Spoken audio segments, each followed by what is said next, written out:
Vamos ler juntos? João, capítulo 10, versículo 10. Diz assim, a santa palavra de Deus: o ladrão vem somente para roubar, matar e destruir. Eu vim para que tenham vida e a tenham em abundância. Amém. Que o Santo Espírito possa usar essa pregação para que os nossos corações sejam tocados nessa. Marcos capítulo 1, versículo 38, quando Pedro e os outros discípulos queriam que Jesus impressionasse as pessoas com seu poder milagroso, ele recusou o pedido dos discípulos, porque ele não tinha vindo com esse propósito. Ele disse: vamos a outros lugares, as povoações vizinhas, a fim de que eu pregue também ali, pois para isso é que eu vim. Jesus, irmãos, ele veio revelar Deus. Jesus, ele veio pregar o evangelho ao mundo caído. Mas aqueles que limitam a missão de Jesus meramente ao ensino, não percebem que isso, irmãos, foi apenas o começo. Apenas o começo. Ao se aproximar do fim do seu tempo aqui na terra, Jesus ele falou mais sobre o motivo da sua vinda. Veja que esse pensamento sobre por que Jesus Cristo ele veio até nós vai se ampliando do início até o fim dos evangelhos. Lucas 19, 10, Jesus disse assim: porque o Filho do Homem veio buscar e salvar o perdido. Já em Mateus capítulo 20, versículo 28, Jesus enfatizou sua morte na cruz, dizendo: o Filho do Homem não veio para ser servido, mas para servir e dar a sua vida em resgate por muitos. Mas provavelmente, meus irmãos, a maior declaração da razão da vinda de Jesus ao mundo encontra-se justamente nesse versículo que nós acabamos de ler aqui. Jesus, ele diz no versículo 9 do capítulo 10: eu sou a porta, se alguém entrar por mim será salvo, entrará, sairá e achará pastagem. Ele quis dizer que aqueles que confiassem nele seriam salvos. Aqueles que confiassem nele estariam seguros. Aqueles que confiassem nele estariam satisfeitos. Então, para deixar claro seu grande propósito, Jesus, ele acrescentou estas benditas palavras do versículo 10. Eu vim para que tenham vida e a tenham em abundância. Foi para dar a vida eterna que Jesus veio, meus irmãos. Ele ensinou, ele mostrou o evangelho com sua própria vida, com suas palavras, mas ele veio para dar sua vida na cruz, para que nós fôssemos salvos. Jesus Cristo, como o bom pastor, ele oferece a verdadeira vida em abundância. A abundância de vida em Cristo não se refere meramente a uma existência terrena melhorada, como muitas pessoas imaginam, mas uma vida plena e eterna, marcada por paz, por alegria, por comunhão eterna com o nosso Deus e Pai. Então, meus irmãos, o nosso tema é muito evidente, não é? De acordo com esse versículo 10, vida abundante. Então, a primeira coisa que nós queremos enfatizar, e eu quero que você guarde na sua mente esses pontos que nós vamos aqui abordar nessa noite, de acordo com esse versículo de número 1 e de acordo com o próprio contexto aqui do capítulo 10. Primeiro, Jesus, como nosso pastor, ele nos dá vida. Ele nos dá vida. Nós devemos recordar que Jesus, ele proferiu essas palavras no contexto de sua confrontação com os fariseus. Em João 9, Jesus havia curado o cego de nascença, mas os fariseus imediatamente oprimiram aquele homem e até expulsaram o homem da sinagoga. Portanto, veja, tudo o que Jesus diz sobre si mesmo em João 10 tem a intenção de contrastar com a atitude dos falsos líderes religiosos daquela época e também da nossa época. E isso, irmãos, explica a primeira metade aqui do versículo 10, quando Jesus disse: o ladrão vem somente para roubar, matar e destruir. Observem, essa é a avaliação de Jesus, não apenas dos fariseus. Não apenas dos fariseus. Eu sei que algumas pessoas usam esse texto aqui para falar do diabo, não é? O diabo veio para matar, roubar e destruir, mas o contexto está falando do diabo.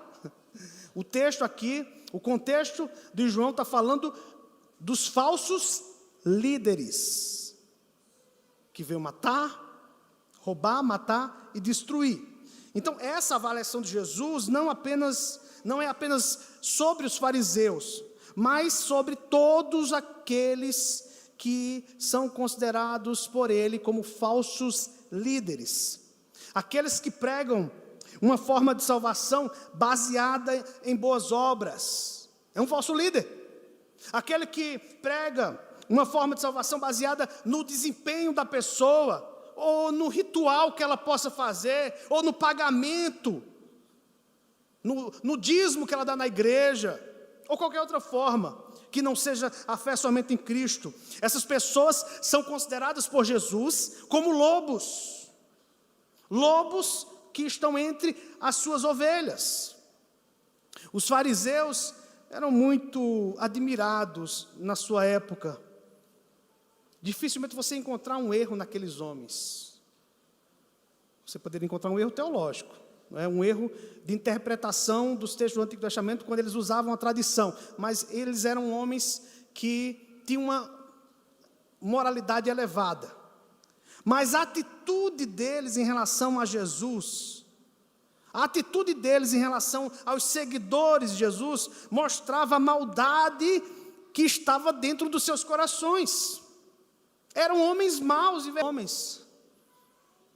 Eles rejeitam as verdades da palavra de Deus. São relativistas. Essa semana eu fazendo algumas pesquisas e me deparei com um vídeo de um pregador. Eu vou colocar um pregador entre aspas. Ele já teve uma posição um tanto conservadora.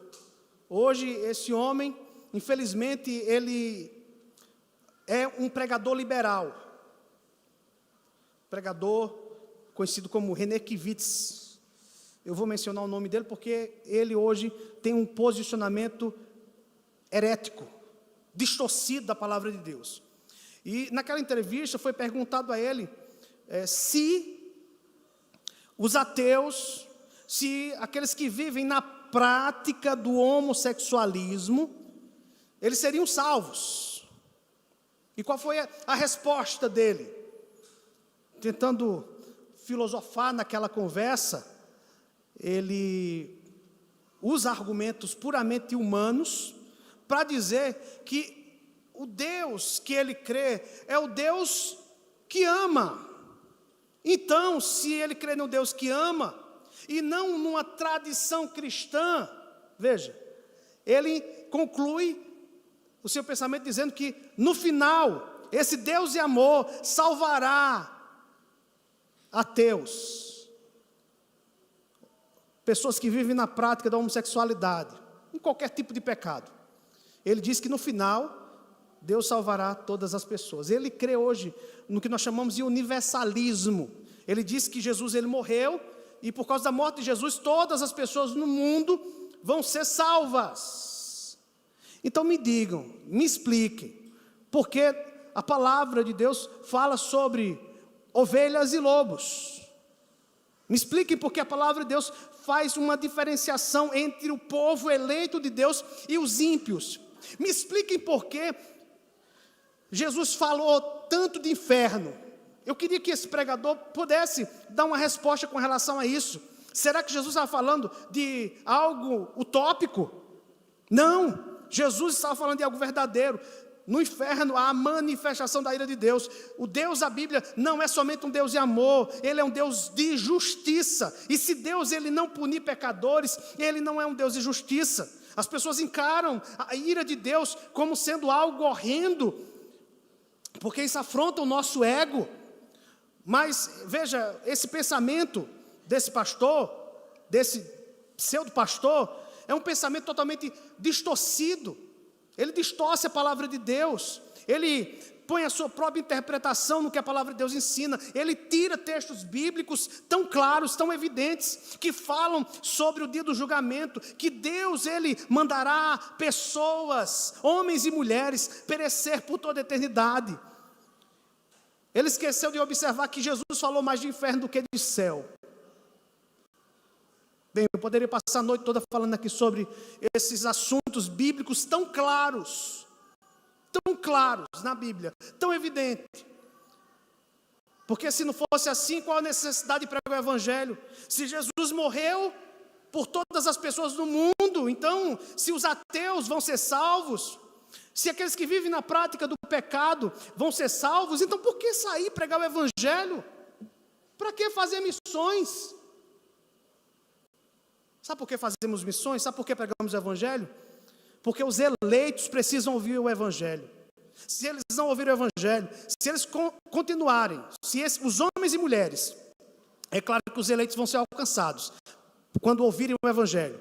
Mas se homens e mulheres viverem na prática do pecado, se eles morrerem como ateus, eles perecerão por toda a eternidade. A Bíblia é muito clara sobre isso. E a Bíblia diz que o inferno é eterno.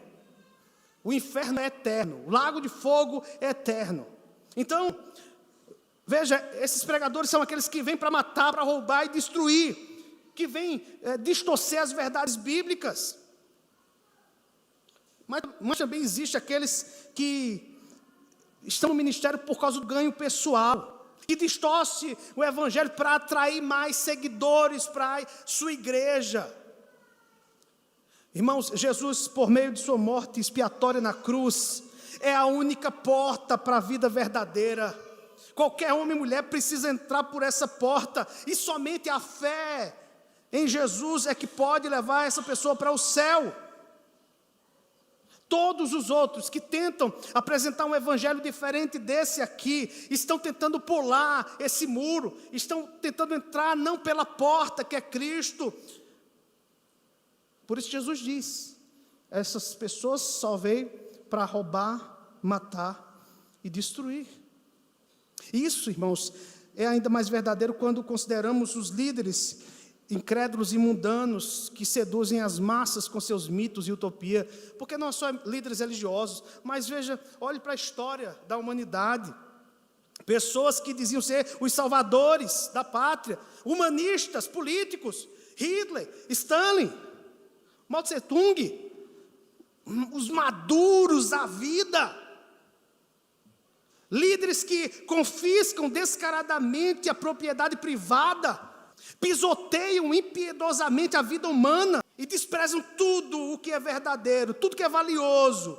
Além disso, irmãos, essa verdade não se aplica apenas aos líderes tiranos do passado e dos nossos dias, mas também aos tiranos mais sutis do materialismo, do hedonismo, daqueles que tentam atrair as pessoas por meio dos ídolos sofisticados dentro da nossa sociedade. Essas pessoas estão matando, estão roubando, estão destruindo vidas. É por isso que Jesus ele disse que veio para dar a vida. Adão e Eva, eles perderam o acesso à árvore da vida quando caíram em pecado, e apenas o Salvador Celestial pode nos libertar desse pecado, meus irmãos. Só esse Salvador Celestial pode nos restaurar a verdadeira vida eterna. Então, quando se trata da vida eterna, temos a tendência de pensar principalmente em termos de quantidade, não é verdade? Mas veja, João 10:10, Jesus enfatiza a qualidade da vida que Ele dá. Ele diz, eu vim para que tenham vida e a tenham em abundância. Nesse capítulo, irmãos, Jesus ele pinta um retrato vivo da vida abundante que oferece. usando aqui a ilustração de um rebanho de ovelhas sob os cuidados de um bom pastor. Ele diz que o seu rebanho entrará em segurança e sairá e buscará abundante provisão nos pastos que foram preparados por Deus. Tudo isso acontece, meus irmãos, sob o olhar atento desse amoroso pastor. Então, perceba, ao considerar essas imagens aqui, aqueles que conhecem a Bíblia podem automaticamente se lembrar do Salmo 23, que descreve ovelhas fracas, ovelhas vulneráveis, encontrando vida e bênção simplesmente por confiarem nesse que é o seu pastor. Por isso que o Salmo 23 começa dizendo: o Senhor é o meu pastor.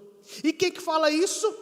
Ovelhas fracas, ovelhas vulneráveis. Isso nos leva ao nosso segundo ponto. Jesus, como nosso pastor, Ele cuida, e Ele sacia a nossa alma. Agora eu quero que você vá para o Salmo 23. Deixe a sua Bíblia aberta no Salmo 23.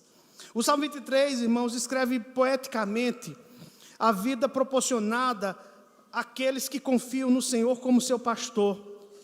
O bem-estar de um rebanho depende inteiramente do cuidado do seu pastor. Para ele, não há maior recompensa, não há maior satisfação do que ver suas ovelhas contentes. Não há maior satisfação e recompensa para esse pastor do que ver suas ovelhas ali bem alimentadas, seguras e prosperando sob os seus cuidados.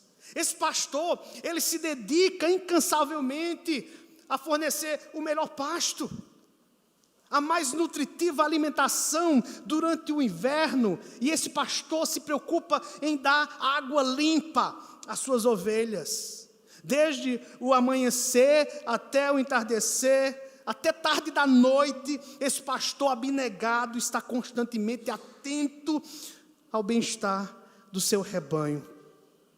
Com base, irmãos, nessa analogia, quando Jesus afirma que veio para dar vida em abundância, isso inclui, sem dúvida, o seu cuidado pelas suas ovelhas. O compromisso de um pastor em atender às necessidades do seu rebanho demanda tempo, demanda dedicação. Então, por causa desse cuidado constante, os que pertencem a Jesus podem declarar com toda confiança: o Senhor é o meu pastor, nada me faltará. Mas isso, é claro, levanta uma questão. Quando Jesus diz que veio para dar vida em abundância, e quando o Salmo 23 afirma: nada me faltará, que tipo de provisão é prometida aqui? Que vida em abundância é essa? O que significa esse nada me faltará? Meus irmãos, essa é uma pergunta importante por causa da disseminação do chamado Evangelho da Prosperidade ou da Teologia da Prosperidade, que ensina que Deus promete riqueza material a todos aqueles que confiam nele. Esse ensinamento é tão difundido, meus irmãos, que a revista Time publicou uma matéria de capa intitulada Deus que quer que você seja rico. O Deus que quer que você seja rico. O artigo começa com o testemunho de um homem chamado George Adams. Adams, ele perdeu o emprego em uma fábrica na cidade de Ohio e mudou-se com a sua família para Houston, no Texas, para poder frequentar a igreja do popular pregador da prosperidade chamado Joel Osteen. Ele escreveu um livro, que é um best-seller, chamado Sua Melhor Vida Agora. Esse livro é amplamente creditado, porque foi a partir desse material que o evangelho da prosperidade saiu das igrejas pentecostais e adentrou nas igrejas neopentecostais. E Austin, ele prega uma fé cristã que não apenas promete bênçãos no céu, mas também consiste em felicidade, sucesso, realização aqui na terra. Ao abraçar essa mensagem positiva de Austin, George Adams, ele passou a encarar a vida com uma nova confiança. Ele se candidatou a um emprego como vendedor de carros. E ele, nessa entrevista, exultava dizendo assim: é um novo dia que Deus me deu. Estou a caminho de uma renda de 6 dígitos. 6 dígitos dá aproximadamente, meus irmãos, de 100 mil a $1 milhão. Quando perguntado sobre o que ele esperava receber por meio de sua fé, veja o que ele disse: eu quero receber 25 acres. Eu quero ter várias escolas. Alto. O pregador Joel Osteen, ele expressa sua versão do Evangelho da Prosperidade dessa forma. Abre aspas aqui para ele. Ele disse o seguinte: acho que Deus quer que sejamos prósperos. Acho que Ele quer que sejamos felizes. Acho que Ele quer que desfrutemos nossa vida. E ele define isso abertamente, meus irmãos, não em termos espirituais, mas em termos materiais. Um exemplo mais extremo vem de outro pastor evangélico americano, cuja lista de direitos do crente, ele prega isso, né? O crente tem direitos, e isso inclui o quê?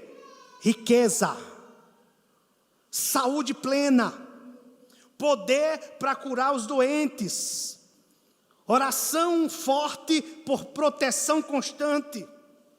Além disso, Dólar, é sobrenome dele, reivindica o direito de o crente ser um capitalista. É o capitalismo brutal aqui.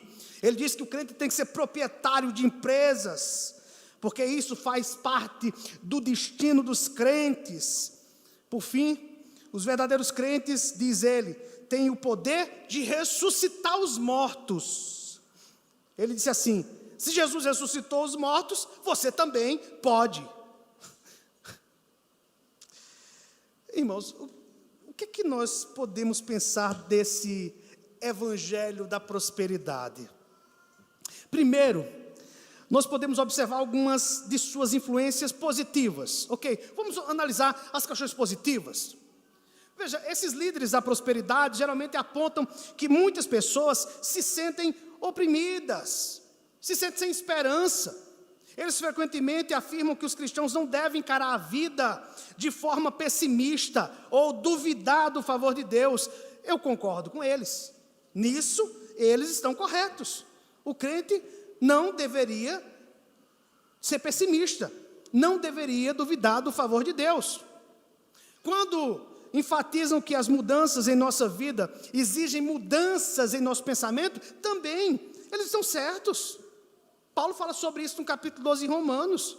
Além disso, as pessoas que pensam de forma otimista tendem a ser pessoas bem-sucedidas na vida. É verdade.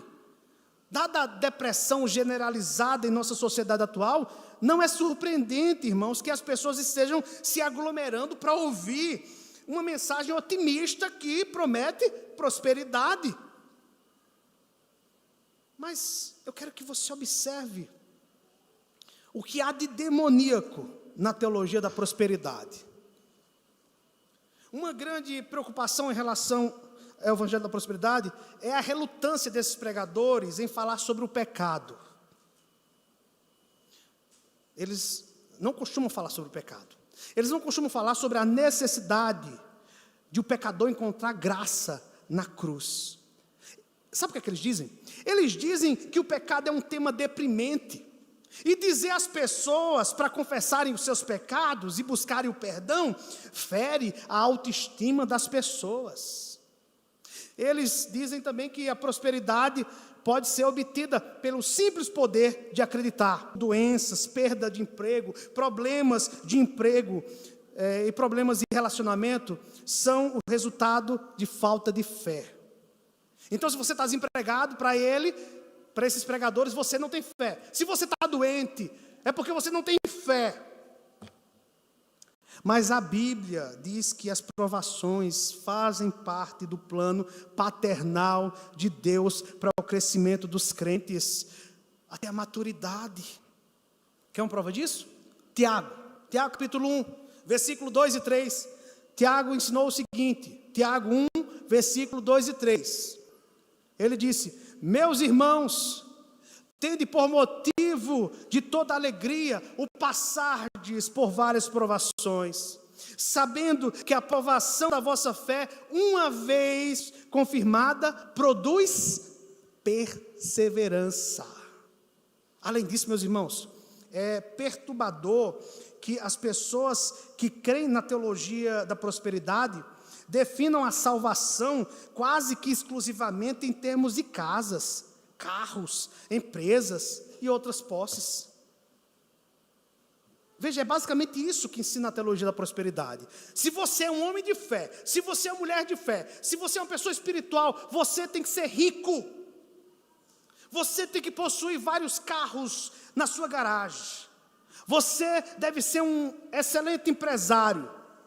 Você tem que ter uma casa na praia.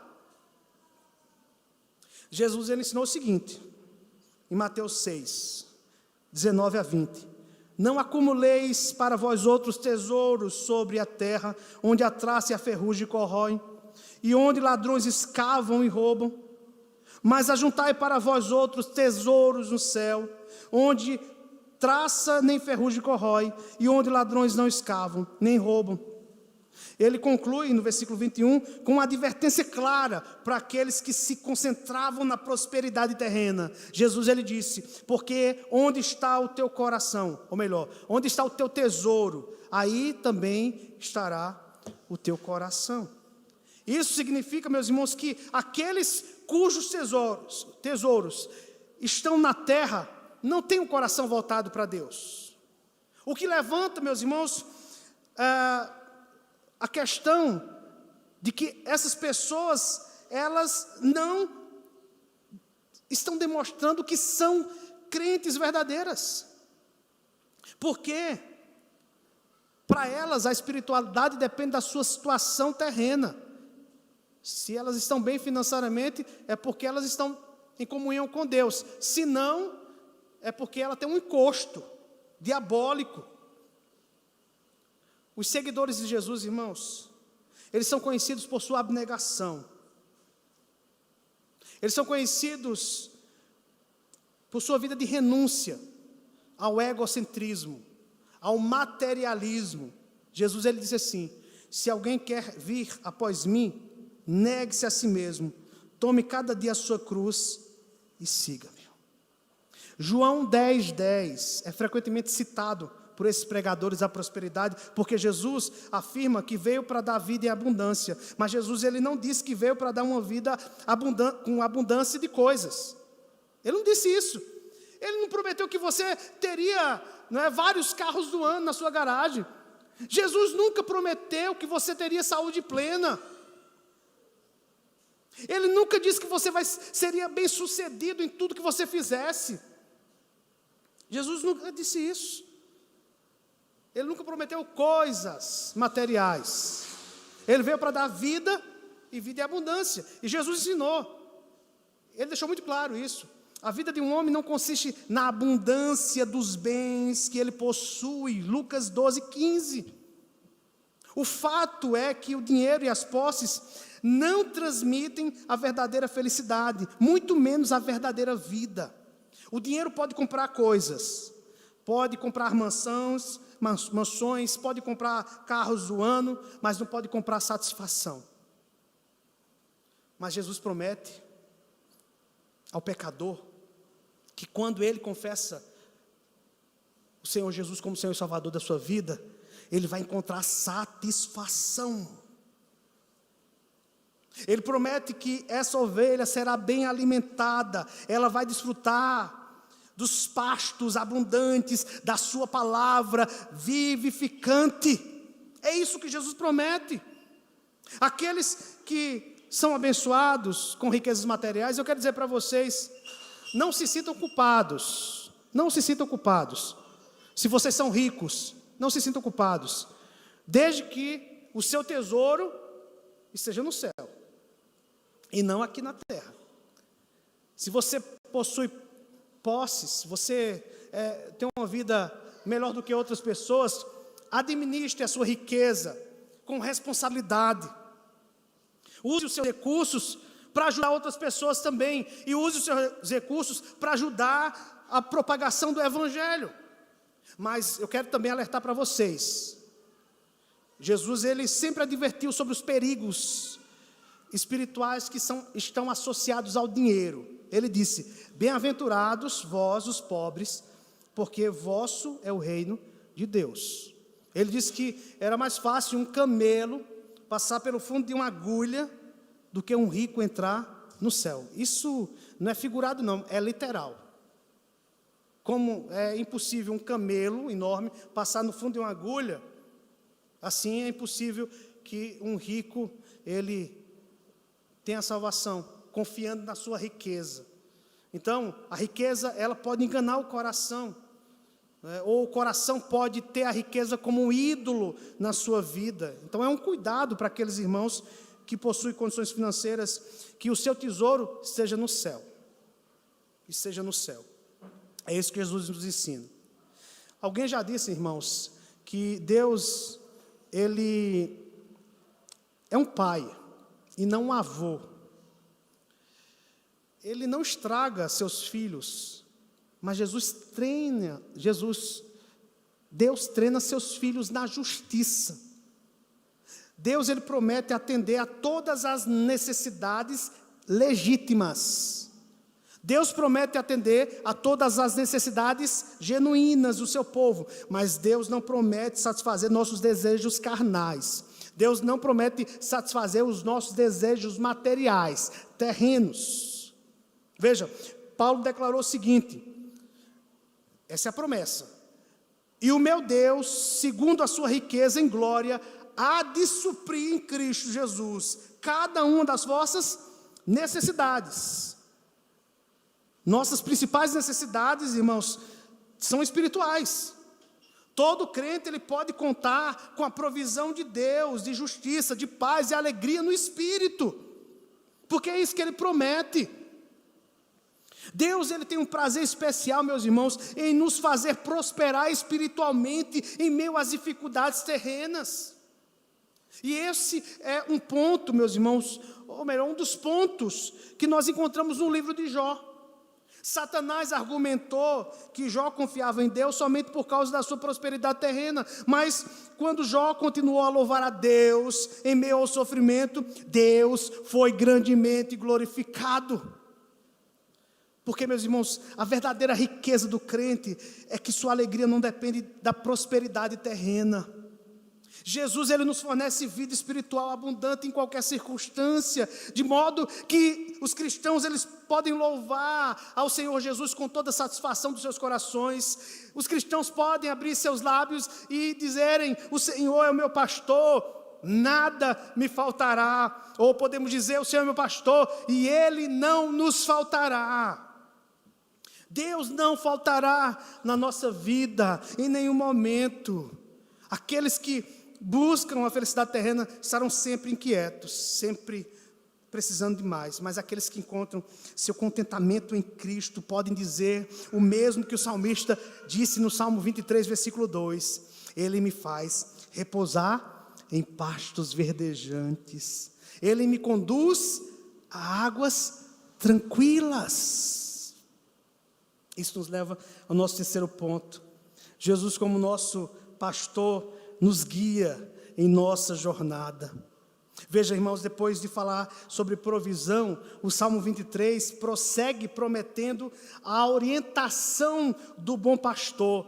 Diz assim o versículo 3 do Salmo 23: guia-me pelas veredas da justiça por amor do seu nome. A comparação entre cristãos e ovelhas, longe de ser um elogio, preste atenção, destaca nossa necessidade de orientação e proteção.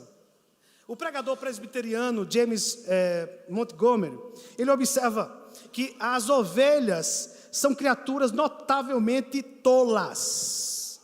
Talvez os animais mais insensatos da terra. Um exemplo disso é a facilidade que as ovelhas têm de se perderem. Além disso, as ovelhas têm um hábito de consumir alimentos venenosos e de adotar comportamentos que podem ser fatais. Por isso, preste bem atenção, as ovelhas dependem de um pastor para sobreviver.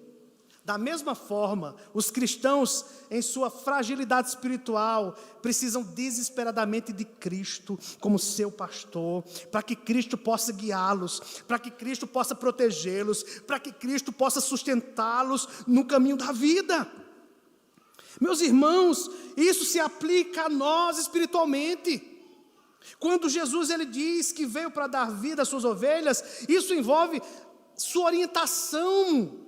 Quando a ovelha deixa de ser orientada por Jesus para ser orientada pelas vãs filosofias, ela vai se dar mal. Quantas pessoas que você conhece não estão hoje sendo guiadas por vãs filosofias?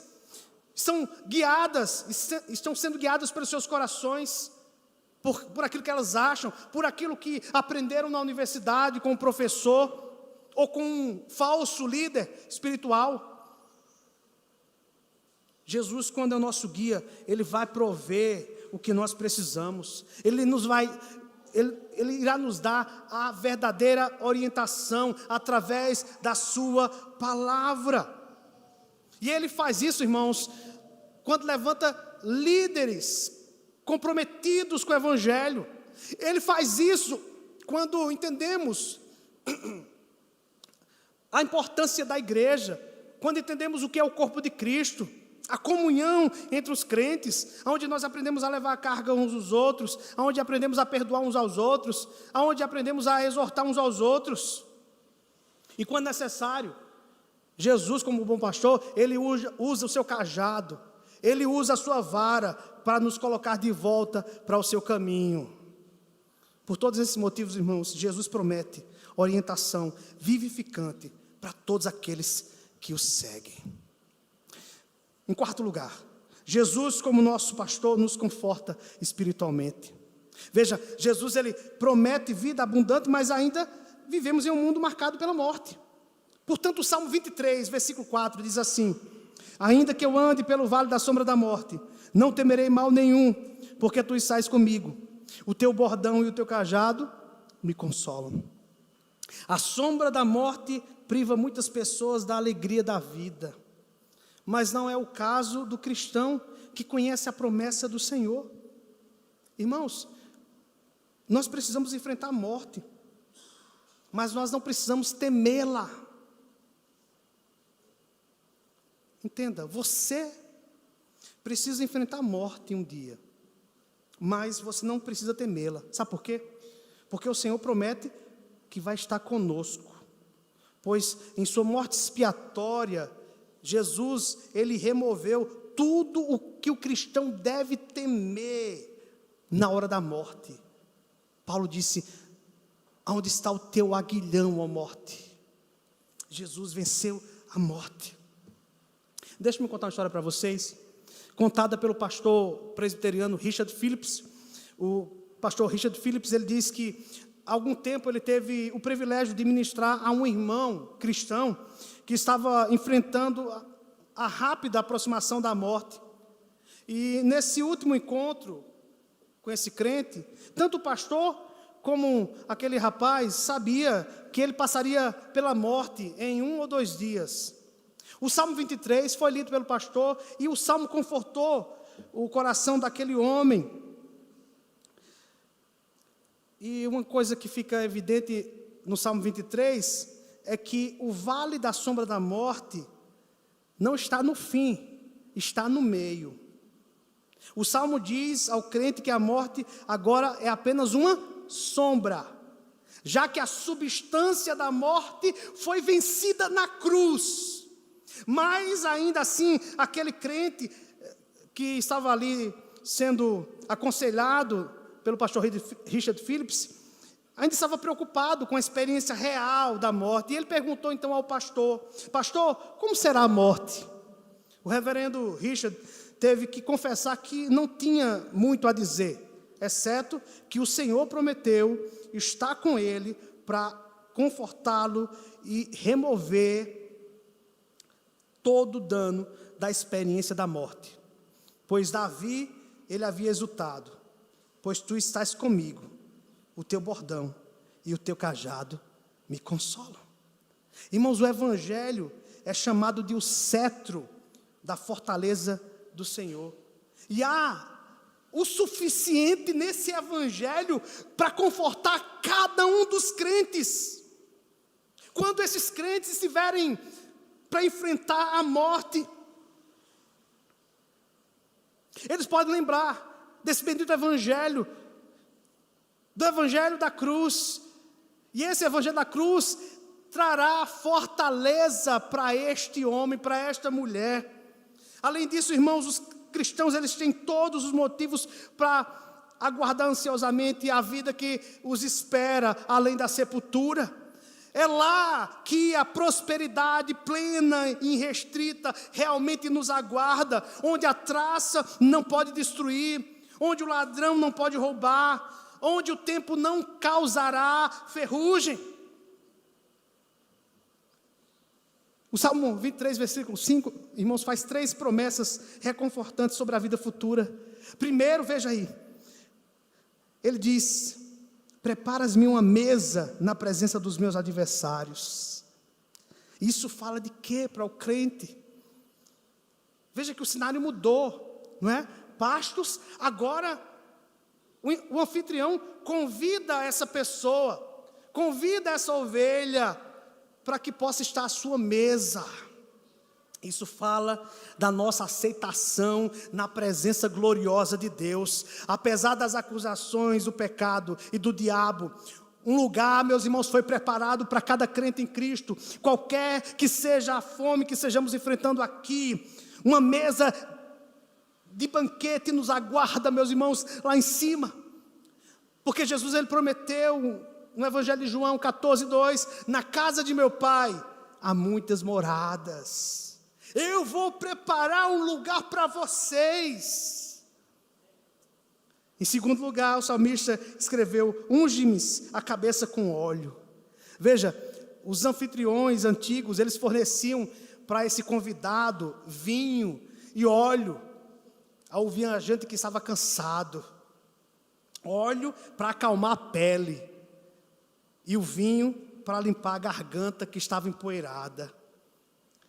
Lá no Salmo 104:15, Davi agradece a Deus pelo vinho, para alegrar o coração do homem, e pelo óleo, para fazer brilhar o seu rosto. Irmãos, aqui nós temos uma visão de Cristo, recebendo os crentes no céu com óleo, para aliviar as dores da nossa passagem pela vida. A Bíblia diz que Ele enxugará dos nossos olhos toda lágrima. Então, o óleo aqui é símbolo desse conforto que Cristo oferece aos crentes. E o vinho é símbolo da alegria, da companhia eterna do nosso Deus. Em terceiro lugar, meus irmãos, o Salmo 23, versículo 5, nos conforta com a abundância prometida na vida futura. Ele diz: o meu cálice transborda. Aqui o cálice é a própria vida do salmista. Davi sabia que o seu futuro, que aqui é o símbolo do copo, do cálice, seria preenchido com abundantes bênçãos do Senhor. Por mais, veja, grandiosas que sejam, meus irmãos, nossas expectativas sobre o céu, elas são apenas uma sombra do que realmente nos aguarda. O que de fato experimentaremos na presença de Deus transcenderá, meus irmãos, nossas maiores aspirações, o céu. O que realmente experimentaremos fará com que nossa taça transborde de maneira abundante. No céu, irmãos, a realidade superará qualquer expectativa. E a taça de nossos anseios, agora preenchida pelo próprio Deus, transbordará com a abundância incomensurável de sua bondade, de sua glória, pois Ele revelará tudo o que esperamos, tudo o que desejamos, e vai ser apenas o começo. E vai ser apenas o começo de muito mais que Deus tem reservado para cada um dos seus. Irmãos, que conforto. Que conforto é viver em um mundo pecaminoso, em um mundo hostil, sabendo de que nós vamos desfrutar dessas glórias abundantes, que essas glórias abundantes nos aguardam no céu. É claro que nós já podemos desfrutar um pouco dessas glórias, por causa do Espírito Santo que habita em nós, por causa da nossa comunhão, mas essa abundância, esse transbordar de vida vai ser no novo céu e na nova terra. E por último, Jesus, como nosso pastor, irmãos, estará conosco para sempre. Jesus, ele não veio para nos oferecer dinheiro. Jesus não veio para nos oferecer posses. Jesus, ele não veio para nos oferecer posições terrenas de prestígio. Ele veio para nos oferecer vida, e essa vida é encontrada somente através da comunhão com Ele. Como João escreveu em seu Evangelho, João 1,4, a vida estava nele, e a vida era a luz dos homens. Da mesma forma, Davi encerra o Salmo 23 com uma declaração de confiança na bondade e na misericórdia de Deus, afirmando: bondade e misericórdia certamente me seguirão todos os dias da minha vida, e habitarei na casa do Senhor para todo o sempre. Meus irmãos, a bondade e a misericórdia de Deus são evidências onde os crentes desfrutam da presença gloriosa de Deus, a proteção, gloriação de todas as suas promessas.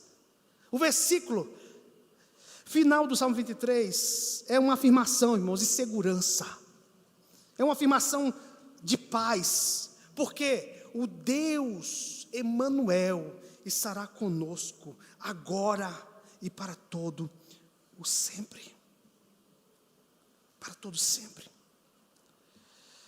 Mas, aqui eu faço uma pergunta: qual é a verdadeira chave para essa vida abundante que Jesus oferece?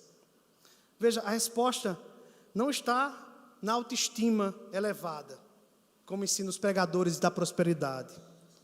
Não está numa perspectiva otimista da vida. Não está nas habilidades pessoais. Observe, o Salmo 23 deixa claro que a vida abundante não depende das qualidades, não depende da capacidade das ovelhas, que são notoriamente limitadas. Em vez disso, a chave está em ter o pastor certo, um bom pastor que nos guiará, confortará e nos levará aos pastos verdejantes da vida eterna, meus irmãos. Jesus veio como o Salvador que dá a vida, e Ele mesmo declara: eu sou a porta, se alguém entrar por mim, será salvo, e entrará, e sairá, e encontrará pastagem. Queridos irmãos, essa porta é a entrada para a verdadeira vida abundante, que Jesus oferece a cada um de nós. E eu quero perguntar para você: você pode dizer de Jesus que Ele é o seu pastor? Você consegue dizer isso com todo o seu coração? O Senhor é o meu pastor. Se você não consegue dizer isso, o que está impedindo você de buscar esse cuidado, essa provisão amorosa? Talvez seja o amor ao pecado que afaste você desse bom pastor. Contudo, o Espírito Santo pode ajudá-lo a perceber que o caminho do pecado nunca conduz aos pastos verdejantes e tranquilos. Conduz à morte espiritual, à morte eterna. Queridos, Jesus, Ele morreu para libertar os pecadores da escravidão do pecado, da falsa propaganda que o acompanha, porque o pecado oferece satisfação, não é? Mas a satisfação que o pecado oferece é passageira, produz morte. Jesus na cruz, que é a porta de entrada para que o pecador possa confessar os seus pecados, Ele oferece alívio, oferece restauração, Ele perdoa, Ele renova, Ele restaura, porque isso foi feito através do seu sacrifício na cruz. Então todo pecador que se achega a Jesus, ele vai encontrar satisfação. Mas eu tenho uma última pergunta: se você pode afirmar que o Senhor é o teu pastor, é porque você faz parte desse rebanho. Então é essencial que você possa renovar a sua fé nele. Então minha oração é para que você nessa noite reafirme seu compromisso de amor com o Senhor Jesus e siga com uma renovada determinação o caminho que Ele está orientando você a andar. Quando nós afirmamos o Senhor é meu pastor, com fé, com confiança, Jesus responde com uma promessa abundante. Ele responde assim para você e para mim: eu vim para que tenham vida e a tenham em abundância. Esta vida abundante, meus irmãos, é a plenitude que Ele oferece a todos aqueles que o seguem, todos aqueles que são guiados pelo seu amor e pelos seus cuidados paternais. Ele é o nosso pastor e Ele promete que nunca faltará na minha vida e na sua vida. Você pode falar isso? Vamos repetir juntos? Que Ele é o nosso pastor e não nos faltará? Vamos lá? O Senhor é o meu pastor e não me faltará. Ele nunca nos faltará. Possa ser que outras coisas faltem na nossa vida, mas Ele nunca faltará na nossa vida, meus irmãos. Aleluia. Que Deus nos abençoe. Em nome de Jesus.